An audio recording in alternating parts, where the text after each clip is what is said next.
സമാധാനമായല്ലോ? ആ, ഇത് അടയുന്നില്ലല്ലോ. അടയുന്നില്ലേ? പറഞ്ഞ പോലെ അടയുന്നില്ലല്ലോ. ഇതെങ്ങനെ അടയാനാ? നിങ്ങളുടെ സുപ്രമാമ കള്ളും കുടിച്ചൊരു സൂക്ഷ്മത ഇല്ലാണ്ട് കൊണ്ടുവന്നിട്ട്. പിന്നെ മാമന് നീ വെറുതെ ഓരോന്ന് അതും ഇതും പറയണ്ട. മോളെ മാമന് 4 ഗ്ലാസും കുറച്ച് വെള്ളവും, ഭയങ്കര ദാഹം.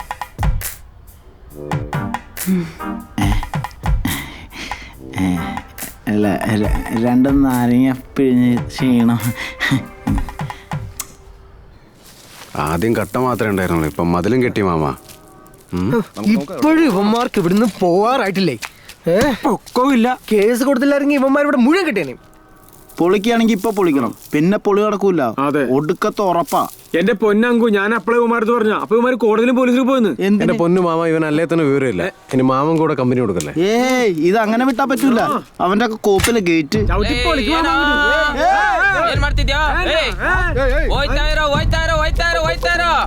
എന്താടാ അവൻ പറയണത്? അത് മാമനോട് ഇറങ്ങി പോടാ പൊന്നാര മോനെ.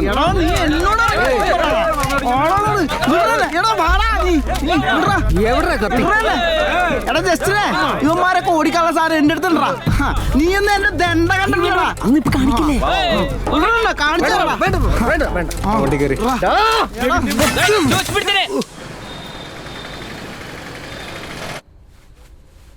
അരുണേട്ടാ, എന്നെയാണോ? എന്താ സ്വാതി? അതെ, നമ്മുടെ അലമാര ഇപ്പോഴും അടയുന്നില്ല. നമുക്കത് നന്നാക്കാൻ ഒരു ആശാരിയെ വിളിപ്പിച്ചാലോ? വിളിച്ചിട്ട് ഇപ്പൊ തന്നെ ഒരു ഉളി എടുത്തോണ്ട് വരാൻ പറഞ്ഞാലോ? എന്റെ സ്വാതി, നിനക്ക് ഉറങ്ങാൻ നേരത്ത് വേറെ എന്തെങ്കിലും ഓർത്തൂടെ? ഇത്രയും നാളത് കൊണ്ടുവരാനായിട്ടായിരുന്നു. ഇപ്പൊ കൊണ്ടുവന്നതായ കുഴപ്പം. അത് സൂക്ഷിച്ചു കൊണ്ടുവരാഞ്ഞിട്ടല്ലേ വാതിൽ പോലും അടയ്ക്കാണ്ട് കൊണ്ടുവന്നേ. ഓ, ഇവിടെ കഴുകി വൃത്തിയാക്കേണ്ടി വരും ഈ തറയ്ക്ക് ഇച്ചിരി നിറം കിട്ടാൻ. ദിവ്യ, നീ അച്ഛൻ്റെ അടുത്ത് എന്നിട്ടേ ഇത്തിരി പെനോയിലിങ്ങി മേടിച്ചോണ്ട് വന്നേ. ഓ, ആ അലമാര പോയ പിന്നെയാ വീടിനകത്ത് ഇത്തിരി കാറ്റും വെളിച്ചമൊക്കെ ഉണ്ടായത്. ഓ പിന്നെ ആ അലമാര അവിടെ ഇരുന്ന കാലം മുഴുവൻ നിന്റെ തള്ള കൂരിട്ടില്ലല്ലേ ജീവിച്ചോണ്ടിരുന്നത്. അകത്തേക്ക് ചെന്ന് ചോദിക്ക്, എന്നിട്ട് കിട്ടുന്ന മേടിച്ചോ. ഞാനൊന്ന് അപ്പുറം വരെ പോവാ. അമ്മയുടെ പെനോല് കൊടുക്കാൻ മറക്കല്ലേ.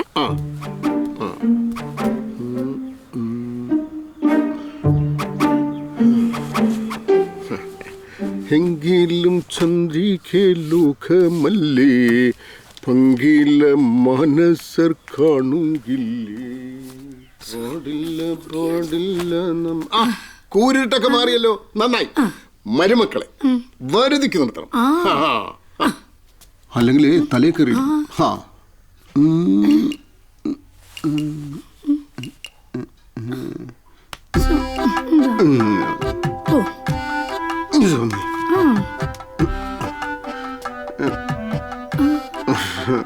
ഈ കുപ്പിയൊക്കെ തീർന്നിരിക്കുക. നീ കോട്ട വാങ്ങിക്കാൻ മറന്നു ഈ മാസം. ഏത് സമയത്ത് ഒരു കുപ്പി, എന്തൊരു മനുഷ്യനായത്. അങ്ങനെ പിടിച്ച പിടിയാലെ ബാംഗ്ലൂർ പോയതുകൊണ്ട് അലമാര അവിടെ എത്തിക്കാൻ കഴിഞ്ഞു. ആ മരുമോനെ തുടക്കത്തിലെ പരിധിയിൽ നിർത്തുന്നത് നല്ലതാ. എല്ലാം നിന്റെ മിടുക്ക. അങ്ങനെയാ. ഒന്ന് വേഗം കഴിക്കണ്ട ശ്യാമേ. നിന്റെ ചപ്പാത്തി വറുത്തലൊക്കെ എങ്ങനെ പോണു? അതിനുള്ള യന്ത്രം മേടിക്കാൻ പോവാ. ആ എടാ, എന്താടാ അലമാര കൊണ്ടുവന്നിട്ട് നിന്റെ മുഖത്തൊരു പ്രസാദം ഇല്ലാത്തത്? ഒന്നും പറയണ്ട. ആ അലമാര കൊണ്ടുവന്നപ്പോ പറഞ്ഞു പറഞ്ഞു എന്നൊക്കെ പറഞ്ഞ പുതിയ പ്രശ്നം. ഇത്തരം ചെറിയ ചെറിയ പ്രശ്നങ്ങളാ കുടുംബ ബന്ധങ്ങളെ ഊട്ടി ഉറപ്പിക്കുന്നത്. ഇനി കുറെ കൂടെ കഴിയുമ്പോൾ നിങ്ങൾക്ക് വിചാരിക്കും ഇതുപോലെയുള്ള ചെറിയ ചെറിയ പ്രശ്നങ്ങൾ ഉണ്ടായിരുന്നെങ്കിൽ. അതെന്താ? അപ്പൊ പിന്നെ ഇതിനേക്കാളും വലിയ വലിയ പ്രശ്നങ്ങളായിരിക്കും ഉണ്ടാകുന്നത്. ഒന്ന് പോയിന്റെ പ്രസാദേ. ഇതാ സ്ഥലത്തിന്റെ ഡോക്യുമെന്റ്സ് നീ വെച്ചോ. ഞാൻ മിക്കവാറും നാട്ടിലൊന്ന് പോകും. അപ്പോ ഇനി വക്കീലെങ്ങാനും വിളിച്ചാല് നീ ഏൽപ്പിച്ചാൽ മതി. പിന്നെ നമ്മുടെ അവിടുത്തെ വർക്കൊക്കെ പോലീസുകാര് ബ്ലോക്ക് ചെയ്തിട്ടുണ്ട്. നീ ആനുവൽ പാർട്ടിക്ക് പറ്റില്ലേ? പിന്നെ എടാ, നിനക്ക് സ്വാധിക്ക് വേണ്ടിയിട്ട് എന്തോമാര് അവിടെ സർപ്രൈസ് ഗിഫ്റ്റ് ഒക്കെ പ്ലാൻ ചെയ്തിട്ടുണ്ട്. പാർട്ടി തന്നെ ഞാൻ സർപ്രൈസ് ആക്കി വെച്ചിരിക്കുക.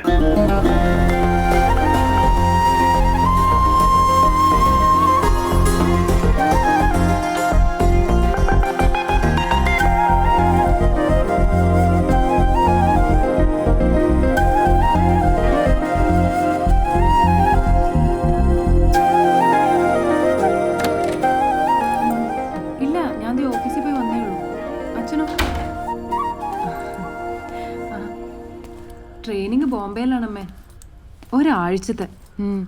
അയ്യോ, പോവാതിരിക്കാൻ പറ്റില്ല.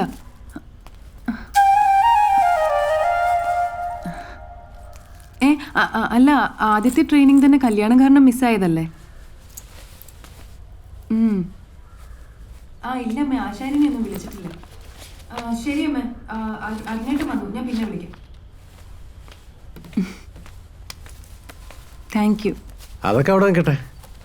നീ ട്രെയിനിങ്ങിന് പോയ എൻ്റെ കാര്യങ്ങൾ ആരും നോക്കൂടി? അയ്യോടാ. അയ്യോടാ. ചായ എടുക്കട്ടെ? ആ.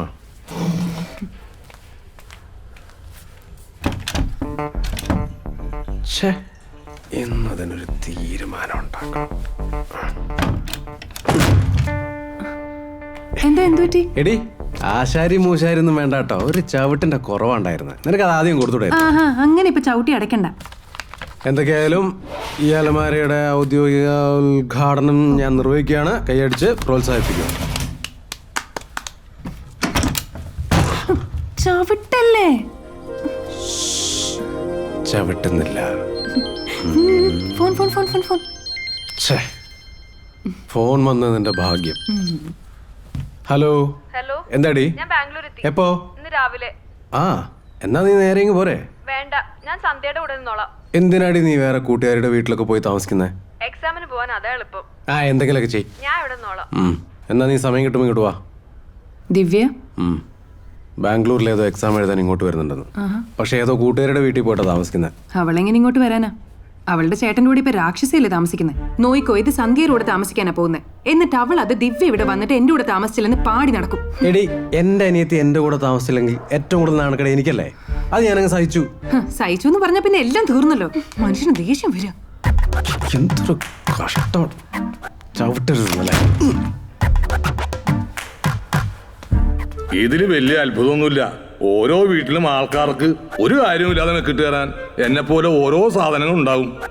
Come tomorrow evening 3 o'clock. Okay, sir. Function 7 o'clock. എടാ, ഞാനേ ഒരു 7:30 ആകുമ്പോൾ ടീല പാലസിലെത്താം. ഓക്കെ? സ്വാതി. ആ,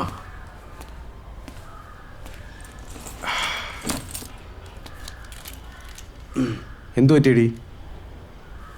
മുഖം കടന്നൽ കുത്തിയ പോലെ ഉണ്ടല്ലോ. എന്തു പറ്റിയടി? എടി, അവക്ക് ഇങ്ങോട്ട് വരാനല്ലേ സമയമില്ലാത്തുള്ളൂ. ബാംഗ്ലൂർ കറങ്ങി നടക്കാൻ ഇഷ്ടം പോലെ സമയമുണ്ടല്ലോ.